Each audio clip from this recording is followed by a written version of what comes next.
خدمت تمام کسایی که دارن این ویدیو رو تماشا میکنن. بچه داخل این ویدیو یه پنل برزیلی خیلی گاد ایزی براتون آوردن که آقا این پنل پسورد و رقم داره که تا انتهای ویدیو این پسورد رو بهتون میگم. پس آخر ویدیو با ما همراه باشین که این پسورد رو از دست ندید. دیگه یه تست از این پنل خیلی ایزی بگیریم.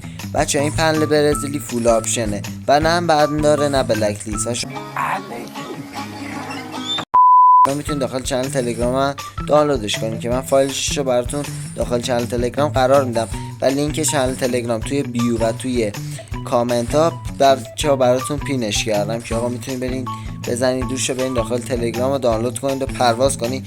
و آقا دیگه زدنش هم خیلی آسونه، میرین استخراجش میکنید، پسورد رو میزنید که رقم اولش عدد 1 هستش، رقم دوم تو انتهای ویدیو بهتون میگم. وقتی پسورد رو وارد کردین استخراجش کردین نصبش میکنه، میرین تو گیم ها آقا میزنید و لذت میبرید. آقا خیلی چیز ایزی هستش، همونطوری که ببینید همش داره فولت میخوره، چیز خیلی گاد هستش، خیلی گاد ها.